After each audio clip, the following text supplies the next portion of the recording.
Hi friends, చూశారు కదా episode. నేను చెప్పినట్టుగానే సోనియాకి ఇచ్చాడు ఎగ్గు. కానీ వాళ్ళిద్దరి మధ్య కొంచెం డిస్టర్బెన్స్ అయితే వచ్చినట్టు అనిపిస్తుంది. అభయ్తో చెప్తుంటాడు కదా నిఖిల్, తను కూర్చోమంటే కూర్చోవాలి, తినమంటే తినాలి, ఆమె ఎవరు నా పర్సనల్ లైఫ్ లీడ్ చేయడానికి అని మాట్లాడుతున్నాడు. తను ఇప్పటికైనా రియలైజ్ అయ్యి తనతో స్ట్రాంగ్గా పోటీ పడితే బాగుంటుంది, నిఖిల్ గ్రాఫ్ ఇంకా పెరుగుతుందని నేను అనుకుంటున్నా. అసలు ఆ చనువు ఇచ్చిందే నిఖిల్ కదా, అలాంటి చనువు ఇవ్వకుండా ఉండాల్సింది. ఆమె ఏదో ఫస్ట్లో నీకు ప్రేరణ తెలుసు, నువ్వు బయట మాట్లాడుకొని వచ్చారు అనేసరికి భయపడిపోయి తనతో స్నేహం చేయడం మొదలుపెట్టిందే నిఖిల్. అంత చనువు ఇచ్చిందే నిఖిల్. తనకు భయపడాల్సిన అవసరం ఏముంది? నా తప్పుల్ని కూడా ఎత్తి చూపుకుంటూ పోటీగా ఉంటేనే నిఖిల్ గ్రాఫ్ ఇంకా పెరుగుద్దని నేను అనుకుంటున్నా.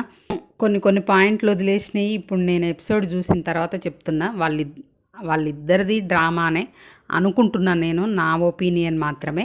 మరి అది అవునో కాదో ముందు తెలుసుకుందాం. కానీ తనేమనుకుందంటే, తను ఓడిపోయి తనతో పోటీ పడతారు కదా, తనే ఓడిపోయి నన్ను గెలిపిస్తాడు అనుకుంటూ ట్రై చేసిండు కూడా. నిఖిల్ కూడా చాలా స్లోగా వెళ్ళిండు. అక్కడ స్లోగా వెళ్ళే టాస్కే కానీ ఇంకా కొంచెం స్లోగా వెళ్ళిండేమో అని నాకు అనిపించింది.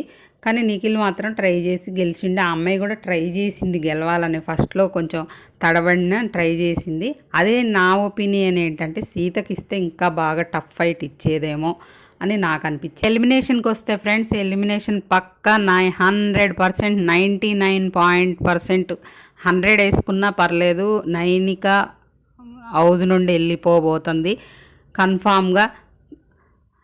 ఇంకేదైనా మార్పు ఉంటే మళ్ళీ నేను వీడియో చేసి చెప్తాను. కానీ 100% నైనికానే వెళ్ళిపోబోతుంది హౌస్ నుండి. రేపు షాకింగ్ ఎలిమినేషన్ హౌస్ మేట్స్కి. ఇంకా వైల్డ్ కార్డ్ ఎంట్రీస్ అయితే నేను పొద్దున్న 2 పేర్లు చెప్పా కదా, హరితేజ, రోహిణి 90% కన్ఫాము. అలాగే ముక్కు అవినాష్, ఇంకా నైని పావని ఉంది కదా లాస్ట్ సీజన్లో వచ్చింది, ఆ అమ్మాయి, వాళ్ళైతే 100% కన్ఫాము. అక్టోబర్ 5th ఎంట్రీ ఉంటుంది వీళ్ళది. ఇంకా 2 ఉన్నారు, వాళ్ళ పేర్లు నేను ఇప్పుడే చెప్పట్లేదు. వాళ్ళవి అక్టోబర్ 5th కదా, మండే రోజు నేను మీకు పక్కా కన్ఫర్మేషన్తో మళ్ళీ వాళ్ళ పేర్లు కూడా చెప్తానన్నమాట. వీడియో నచ్చితే లైక్ చేయండి ఫ్రెండ్స్, షేర్ చేయండి, అలానే మన ఛానల్ని సబ్స్క్రైబ్ చేసుకోండి. మీరు లైక్ చేస్తే నా వీడియో ఇంకా ఎక్కువ మందికి రీచ్ అవుతుందన్నమాట.